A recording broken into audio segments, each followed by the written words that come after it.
Hey guys, you're watching Let's Talk About Prepping. I'm Tyler, your host, and in this video, I want to talk about bugs. That is, insects and creepy crawlies and grubs that may be useful in furthering our prepper aims. Now, I've thought about this quite a bit in the past, and I think that bugs are an underappreciated topic in the prepping community, but I'll be doing this off the cuff today as prompted by the fact that my family had these chips made with actual crickets. Now, I'll review those at the end, but first, I want to share some of the ideas that I got together about why bugs are useful to preppers. Now, I'm going to try to do this in order of least outlandish to most outlandish, as I think at least Westerners will perceive them.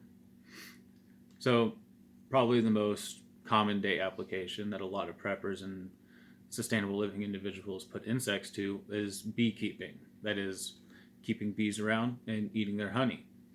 That's a pretty good use because bees are going to pollinate your flowers and your other food around you and make things more plentiful, as well as producing honey for you. Now, something that I haven't heard as much about, but which I think could be really useful for a lot of preppers, is keeping insects to produce food for your food stock. That is, bugs for your chickens and your rabbits and your fish to eat if you have a stock pond. Insects are extremely easy to grow because you pretty much just have a vat of them growing or a small pen where they're kept in the case of crickets, and provide them with the food that they need, usually your own scraps, and let them grow and gather out what you need. So it's basically a set it and forget it source of food for your sources of food. Now, it's not something that I think a lot of people do, but I think it would be very interesting to see more preppers doing it, and it's definitely something I'd like to experiment with if I have the space. Now, along this vein is vermiculture, that is, using worms to enhance your composting.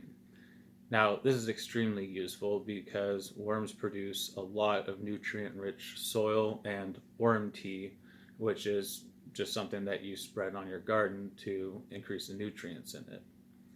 So already we have three common day, already commonly accepted uses to grow and use insects to your own advantage. Then we get into what is slightly less common. So here we have eating bugs in the wilderness. Now, I don't think that this is actually something that should be relegated to just shock factor. In fact, in most places, especially in America, bugs are one of the most abundant and readily available sources of food in the wild. Almost everywhere you go, there is a colony of insects somewhere nearby, and if the insects themselves are not very nutrient rich or readily edible, in the case of ants, their eggs or grubs usually are. In fact, this is why bears are seen to hunt bees. The honey is just a nice side effect of it. It's the larva colonies that they're actually going for. Now, I don't see any of us going and splitting open any honeybee colonies to get at the larva or the honey when stuck out in the wild without any protective gear. But down logs have termite colonies, and just knowing how to find these and other sources of bugs and grubs and how to prepare them if necessary can provide you with one of the most readily prepared and readily available sources of food in the wilderness. Because it's important to remember that while greens are readily available, it's often necessary to boil them quite a bit to make them anything that you want to put through your digestive tract. Now, moving on from wilderness foods, we have some homestead applications of bugs that might be useful if you're talking about long-term sustainability.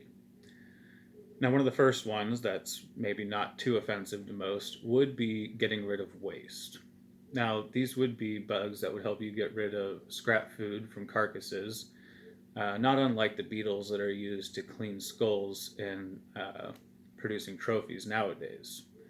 Bugs often are capable of helping flesh decompose without all of the nasty smells that are produced when it's just bacteria doing the same job. So using insects to get rid of your waste products with less of a smell or bacterial footprint around you is a pretty helpful thing. Now, completely separate from those insects, but edging into the territory that some people might take exception to, would be the idea of growing insects with the sole purpose of yourself eating them. Now, this bag of chips says that it's earth saving. While it is a good idea, I don't think that that bag of chips is actually saving the earth, because they're really just powdering up crickets and adding it to what is otherwise a normal chip. Chips don't need to have protein in them, but if properly applied, you can produce a lot more protein from bugs than you can from most other sources. I don't know if this is exactly accurate, but the back of this bag says that for every pound of protein from beef, 2,000 gallons of water is used to produce it. 216 gallons for the same pound of protein from soy, but only 1 gallon of water per pound of protein from crickets. Now, if you're talking by the numbers, that's very efficient. And it's true. To produce the same amount of protein from cows for a prepper on a small homestead, you would probably only need a few vats of grubs compared to all the effort it would take to keep cattle healthy and kept in and everything. Now, there are probably other problems that come with growing bugs, but it's interesting to me that it's not talked about so much. Now, I realize that this is because of our Western preferences, but as preppers, we're already used to going outside the box and ignoring a lot of society's preferences for what we know we need to do for our own safety. So from that perspective, I think it'd be very interesting to see what you guys think about incorporating bugs in various aspects of how we do things, because when it comes to sustainability, I think that they are a pretty good option. Anyways, these chips are nothing like eating grub paste or roasted crickets, but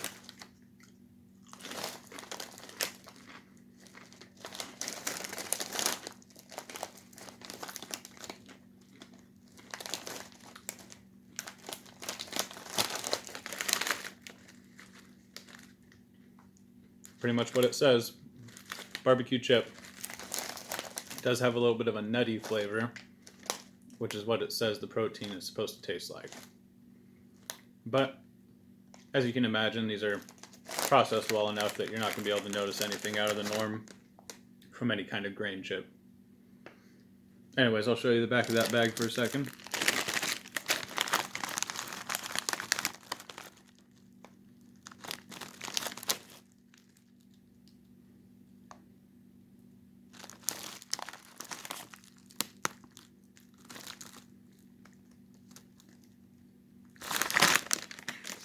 Anyways, I'd love to hear your thoughts about anything that I shared here. Hope you're all doing well. Everybody stay safe out there.